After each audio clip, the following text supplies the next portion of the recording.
Well, welcome to another week's analysis behind the news.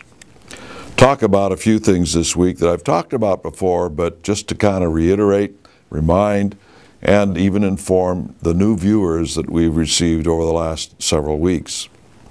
First of all, anyone who's read the newspapers, watched the news, etc., knows that all across North Africa into the Middle East, it's in turmoil. It's really a basket case. There was some stability before. We had bad rulers in those areas, but we can't say that the new rulers are any better. In fact, as we know, in these countries, it's become a real problem for the Christians living there. They've been left alone for 2,000 years in these countries, and now they've got to move. Some of them are being killed. Some of them are having their churches blown up. It's time to get out of town, so to speak. This has come about as a result of our foreign policy in the United States and certain organizations with the Council on Foreign Relations leadership going into countries and destabilizing them and organizing these so-called Arab Spring riots, gatherings, whatever word you want to put on it. In fact, in Egypt, these individuals were arrested for a time, but through pressure from our our State Department, they were turned loose. The interesting thing is that this new government, and I suspect it was under the old government as well, has decided that Mubarak is going to be retried, along with several other individuals. They say that the judge has reopened the murder and corruption trials for 9 co-defendants who had been acquitted, and 6 of Mubarak's top security officers. Well, as you know, in our country, you can't be tried twice for the same crime. This isn't the case in all these other countries, obviously not in Egypt either. So that is a very disturbing thing, that we have promoted a system like that that is totally in opposition to ours. We're told that we're going into these countries to make them safe for democracy, to promote democracy, to build democracy. Yet I ask you this, and just think about this. Do our leaders in this country, are they actually promoting socialism in the United States? Are they trying to make our country a socialist state? Obviously, we're moving in that direction. Somebody must want it that way, and somebody at the top must want it that way, in both political parties, by the way. So, if they want socialism in the United States, why do they say they want democracy everywhere else? Well, if you read the Communist Manifesto, you know the answer to that. Because the first step towards communism, according to Karl Marx and Frederick Engels, was to go into democracy. To change a republican system as we have in this country, we stand and pledge allegiance to the flag and to the republic for which it stands. We have a republican system. There's a big difference. You can find out that difference simply by going online. I'm not going to talk about it now. But just ask yourself the question, if our leaders want socialism here, why in the world would they be promoting what they call democracy everywhere else?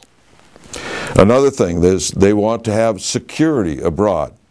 We'll go into various nations and protect them from the terrorists, sometimes their own government, etc.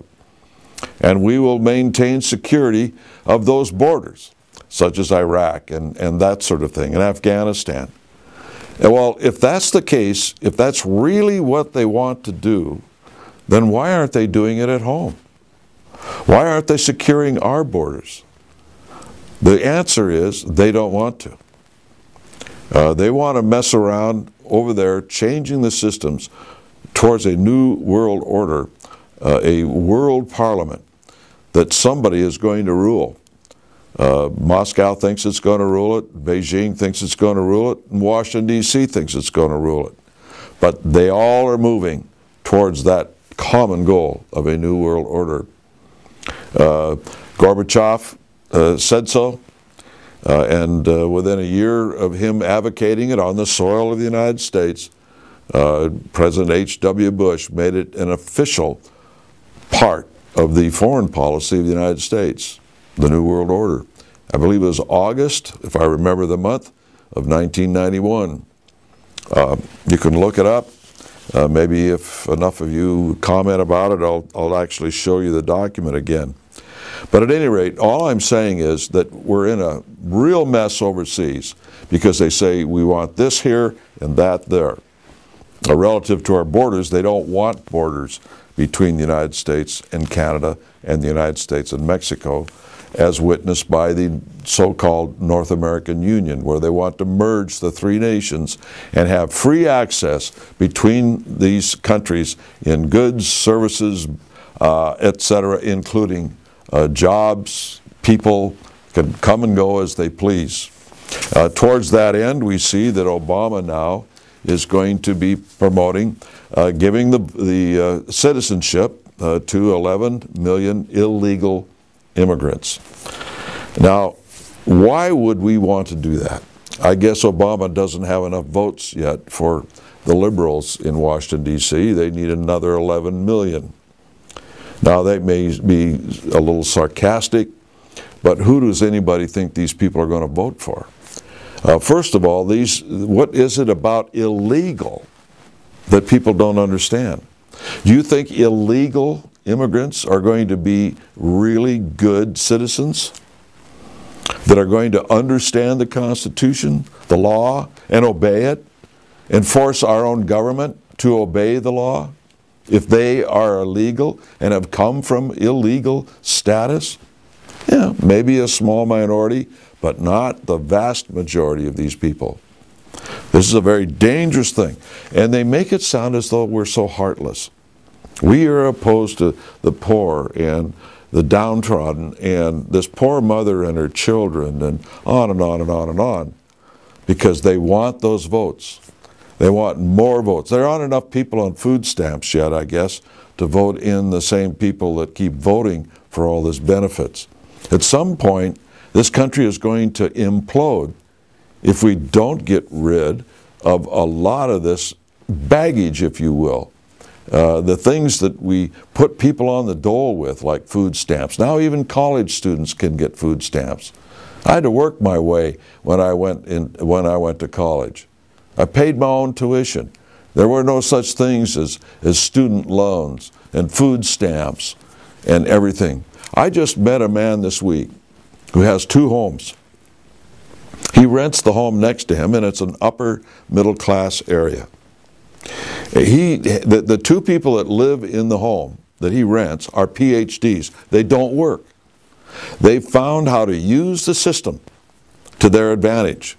They get paid every month from the government. They get all these various subsidies, and they've told them flat out, we will never work because we know how to use the system.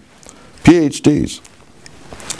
There you have it. But at any rate, are they going to vote against or for someone who says we've got to stop this nonsense? I don't think so.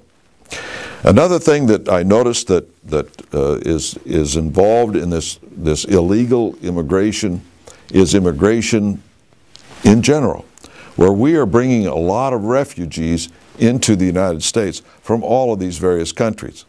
We've done it with Iraq, we've done it with Afghanistan. They are now filling the pages of the New York Times and all the rest of the national newspapers with the idea of these poor Syrian refugees. I agree, they're poor, they're refugees, but let's take care of them if we're going to take care of them. And I'm not saying we should do this through government, but if we are, let's take care of them over there. We don't need to bring an influx of Syrian refugees into this country like we've done with Burma, like we've done with Somalia, like we've done with the Hmong, like we've done with Iraq, like we've done with Afghanistan, and on and on and on and on and on. We just can't afford this. And they're subsidized for 7 years when they get here. And the only requirement to maintain that subsidization is to get involved in community action programs like ACORN. I leave it to you to figure out whether or not that's to the advantage of the American voter, to the American citizen, etc. We are seeing our own government at war with the American people through a variety of programs that are ostensibly humanitarian, but in the long run will bring down our Republican system of government into a socialist system to where we no longer have a basis in Judeo-Christian things, a foundation under the Constitution, but a mishmash, a variety of things where nobody agrees, and they're all formed into voting blocks that are there to be manipulated. Think about those things. Until next week, we'll see you then.